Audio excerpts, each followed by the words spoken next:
Animals that can live after death. Can humans be immortal? The answer is no. Can we live after death? No. Many people have searched for the secret of living forever for centuries, but it seems like we've been beaten to it by the animal to an extent at least. So today we will be looking at the top 10 animals that can live after death. So without wasting any time, let's look at the top 10 animals that can live after death.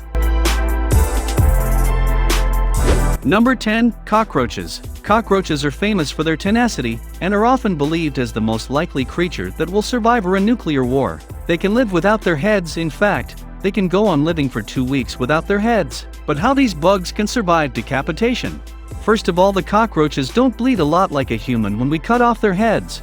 They have an open circulatory system which translates to little to no blood pressure, so if their head pops off, the wound discloses naturally due to clotting. And secondly, cockroaches don't need their heads to breathe, as they do this process through little holes located on their bodies called spiracles. Although a headless cockroach will die of starvation eventually, it's gonna take them weeks for them to do so.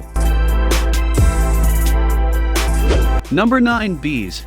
There is a good reason why they appear on this list, because even though a bee might be dead, it can still sting you. Not in the way that you think. Dead bees obviously can't go flying around and actively sting you.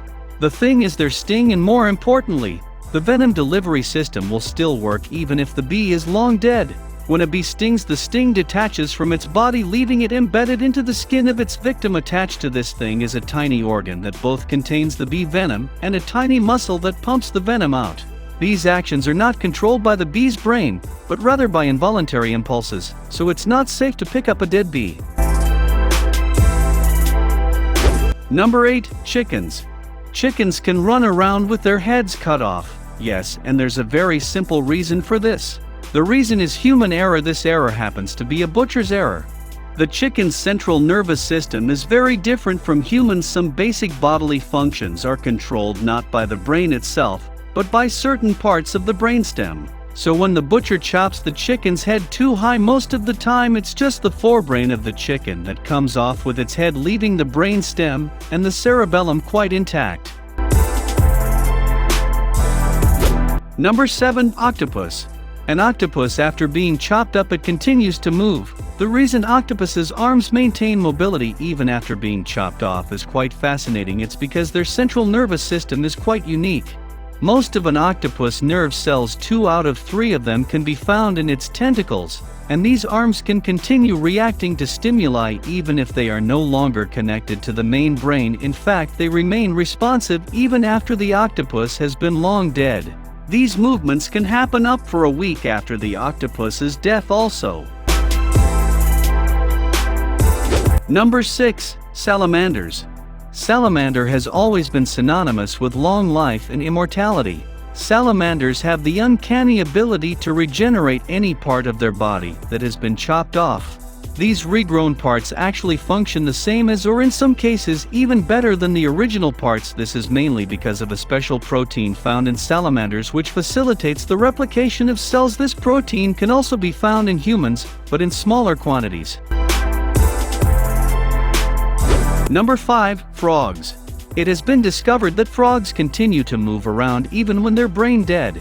If you leave the frog's head intact, but take out its brain, a headed but brainless frog actually behaves very similarly to a frog with its green matter perfectly intact. If you pinch its feet, it will hop away. Put it in water, it will swim to the side and climb out. And the most amazing of all, it'll even croak intently if you stroke its back. The factor that results in frogs' zombie-like tendencies is the power of the reflex reaction, which fires the necessary electrical impulses that cause a muscle to expand or contract. Number 4. Flies. Flies can survive freezing temperatures and go into suspended animation. You can freeze them for days. After giving them some heat, they will be back as normal. Also, female flies will live for several days after they have been decapitated. Such beheading females assume an upright stance comparable to that of a normal fly and can do and engage in complex actions such as preening and flying. Number 3. Turtles. The hearts of fish, reptiles, birds, and mammals alike have their own pacemaker cells that take over when the signals from the brainstem are not coming through. For some reason, it ensures that the heart still functions for a while even when the brain does not.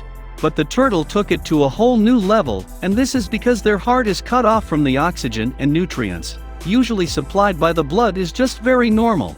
Because these animals can die for a very long time, for 5,000 hours in the case of the loggerhead musk turtle. They can survive that long by oxygen they can take up from the water via their skin, throat, and butt end. As well as their body's amazing potential for producing energy without oxygen, their hearts have their own fuel stash, and they just won't give up until every last fill-up of it has been used up. Number 2. Snakes. Snakes can still kill you with their head chopped off. The snake's head has its fangs and deadly poison sacs, still have the ability to bite you and deliver deadly venom even if it's no longer attached to the rest of its body. The snake has heat-sensitive pits at either side of its face, which it uses to detect threats. Now these heat-sensitive pits are capable of detecting a threatening presence for hours after death.